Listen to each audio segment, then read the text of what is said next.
অংগনবাদী কৰ্মী সহায়িকাসকলক ৰাজ্য চৰকাৰে ঠগিছে। অংগনবাদী কৰ্মী সহায়িকাসকলক প্ৰতিশ্ৰুতি দিয়াৰ পিছতো ৰাজ্য চৰকাৰে প্ৰতিশ্ৰুতি ৰক্ষা কৰিব নোৱাৰিলে। অংগনবাদী কৰ্মী সহায়িকাসকল এইবাৰ ওলাই আহিছে ৰাজপথলৈ। 1,20,000তকৈ অধিক অংগনবাদী কৰ্মী সহায়িকাসকলে কঁপাই তুলিছে। অসম অহা 31 অক্টোবৰলৈকে অসহযোগ কাৰ্যসূচী হাতত লৈছে অংগনবাদী কৰ্মী সহায়িকাসকলে।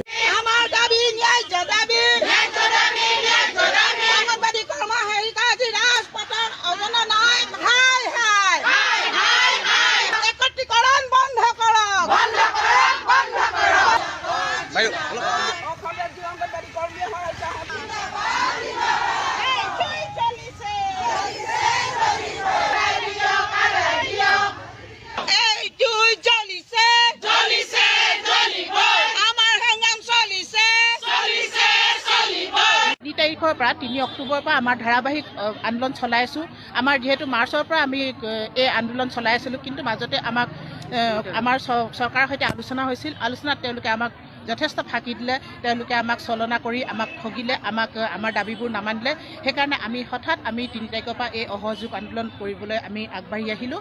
আমাৰ ইয়াতে দাবীসমূহ হৈছে, আমাক এতিয়া মাননি দি আছে, মজুৰি দিয়া নাই। মাননি অৰ্থাৎ আমাক কিবা এটা দক্ষিণা টাইপৰ এটা পইচা দি আছে, কিন্তু আজিৰ দিনত এনেকৈ চলিব পাৰি জানো? আমি মজুৰি কেতিয়াবাৰ পৰা বিচাৰি আছোঁ, আমাৰ পৰা চৰকাৰে সকলো কাম লয়। আমি সেইকাৰণে মাননিৰ সলনি মজুৰি বিচাৰিছোঁ।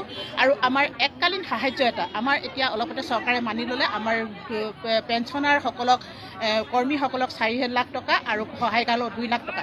কিন্তু এইটো ভেকু ভাওনা হ'ল। অসমৰ ভিতৰতে কিছুমানক দিলে, কিন্তু আমাৰ তিনিচুকীয়া জিলাত ইতিমধ্যে পোৱাই নাই। সেইকাৰণে আমি এককালীন এই সাহায্যটো অতি শীঘ্ৰে, আজি 1-1.5 বছৰ হ'বলৈ হ'ল, অতি শীঘ্ৰে 20 অক্টোবৰৰ ভিতৰত আমি দিবলৈ আমি দাবী জনাইছোঁ। তাৰোপৰি আমাৰ সহায়িকাসকল আমাৰ যথেষ্ট শিক্ষিত, BA পাছো আছে, MA লৈকে পঢ়া আছে, আৰু 10 বছৰ হ'লে তেওঁলোকৰ পদোন্নতি হয়। কিন্তু পদোন্নতিৰ ক্ষেত্ৰত তেওঁলোকক কি হৈছে, 45 বছৰ বয়সৰ সীমা এটা দিছে। কেলৈ দিব লাগিছে?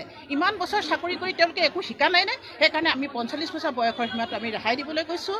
আৰু তাৰপিছত আমাক এটা গ্ৰেচুইটি আমি প্ৰদান কৰিবলৈ কৈছোঁ। যিহেতু আমি অত বছৰে চাকৰি কৰি আছোঁ, কিবা এটা কৰি আছোঁ, সমাজ হ'ব, কিন্তু আমাক গ্ৰেচুইটি এটা আদায় দিব কৈছোঁ। সেইটো দাবী আমি ক'বলৈ কৈছোঁ।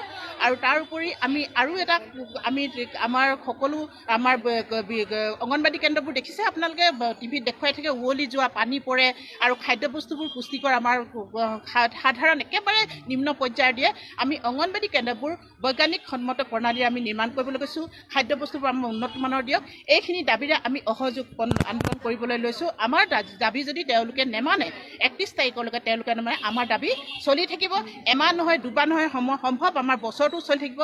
আমি অলপতে 3 দিনীয়া আমি আন্দোলন কৰিছিলোঁ। আমাৰ তেওঁলোকে মাননি কাটি দিছিলে, কিন্তু অৱশ্যে অৰ্ডাৰটো আহিলে মানিবলৈ। এতিয়া আমাৰ লাগে, আমাৰ ছোৱালী জংকী হৈছে, এমাহ মাননি কাটক, কিন্তু আমি ক'বলৈ নাই, আমাৰ লাগে বছৰটোৱে কাটক। আমি এইবাৰ ৰাজপথত আমি নামি পৰিছোঁ। সেইকাৰণে বিজেপি চৰকাৰে, আমাৰ এই ৰাজ্য চৰকাৰে আমাৰ দাবীখিনি শুনক, আমাক সহায় কৰক, আমাৰ দাবী মানি লওক। আৰু আমি পৰৱৰ্তী পৰ্যায়ত আমাৰ ইলেকশ্যন, আমি তেওঁলোকৰ নিৰ্বাচন আমি বৰ্জন কৰিবলৈ আমি 1,75,000 অংগনবাদী কৰ্মী অসম ৰাজ্যিক অংগনবাদী কৰ্মী সহায়িকাই সাজু আছোঁ।